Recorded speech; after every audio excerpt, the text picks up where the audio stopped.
Salut les amis, bienvenue dans cette nouvelle vidéo de notre cours de HTML5 et CSS3. HTML5.1 bien sûr, parce que vous allez découvrir aussi des balises, de nouvelles balises HTML5.1. Ok, dans cette vidéo, j'avais dit que nous allons continuer avec le lien parce que la vidéo précédente, on a vu les différentes sortes de liens. Mais ce n'était pas fini vu qu'on évitait de trop charger la vidéo. Nous allons continuer parce que je suis déjà là dans mon éditeur de texte, Notepad++. On est dans la page de lien. Maintenant, aujourd'hui, qu'est-ce que nous allons rajouter? Nous allons rajouter le lien pour les téléchargements. Pour faire le lien pour les téléchargements, ce n'est pas un truc difficile. Essayons d'abord de mettre un petit texte et puis nous allons voir la suite. Pour télécharger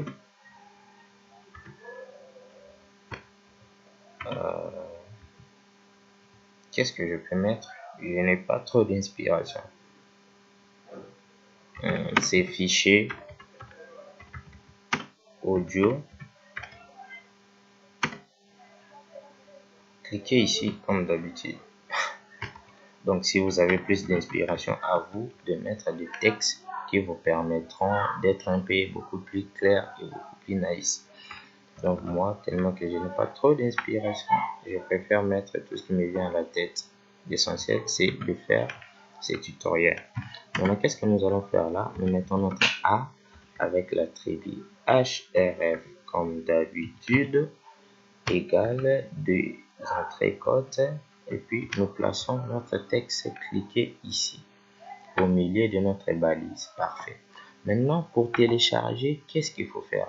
C'est que vous allez mettre ici entre les entrecôtes, c'est les chemins. Excusez. Le chemin, c'est quoi? Le chemin, c'est la spécification de l'endroit où se trouve votre fichier. Quand on avait fait le lien pour aller vers une page de votre site, vous voyez qu'on avait spécifié concrètement l'endroit où se trouvaient les fichiers sur lesquels on allait faire le lien.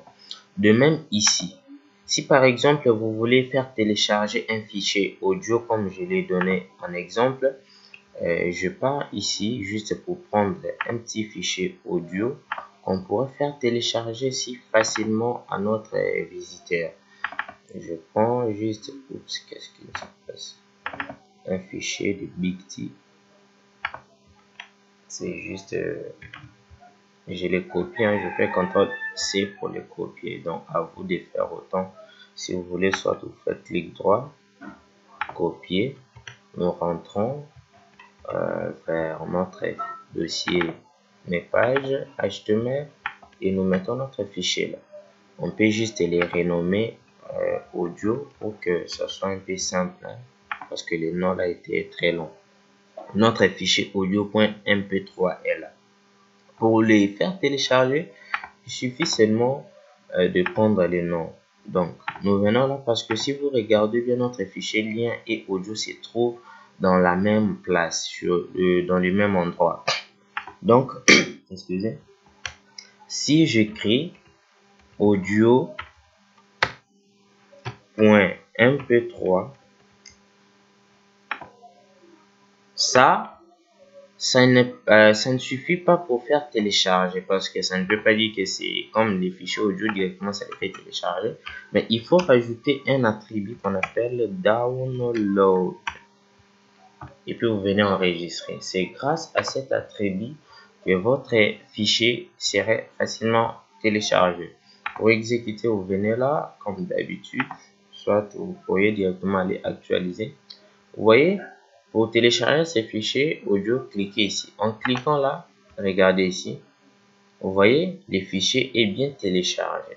Donc en quelque sorte, c'est juste ça, cette petite magie qui vous permet de faire télécharger des trucs. Ce n'est pas grave. Peut-être vous pensez si c'était comment. En quelque sorte, c'est ça. Je vous rajoute une notion. Les infobulles. Les infobulles, c'est quoi? Si vous regardez ici, vous voyez juste là, il y a un petit message qui sort. Lorsque je survole, il me dit page de lien. Si je viens là, page de lien. C'est ce qu'on appelle des infobulles. Vous voyez ici, personnaliser, contrôler, Google Chrome. Donc, c'est ça ce qu'on appelle infobulle. Pour le faire, ce n'est pas difficile. Nous rentrons dans notre lien. Prenons par exemple là. Pour mettre l'infobulle, c'est juste en rajoutant un attribut qu'on appelle title. Vous lui donnez maintenant la valeur du message qui sera affiché lorsqu'on va survoler. Donc, pour notre cas, qu'est-ce qu'on va dire? Chanson, par exemple, chanson des Big T. Ok. Nous enregistrons. Nous exécutons, soit moi je pars actualiser. J'actualise. Si je viens là, regardez en haut, chanson des Big T. C'est ça ce qu'on appelle infobulle. Je pense que cela vous a plu. À vous de faire autant sur chacune de vos pages ou chacun de vos liens. En quelque sorte, c'est ça. À part ça, nous avons encore ce qu'on appelle le lien vers une encre. C'est quoi le lien vers une encre? Prenons par exemple ici, attendez, je vais juste prendre un petit texte, ici vers Sublime Text, pour me permettre de bien vous expliquer cette partie où nous sommes. Je prends juste ça.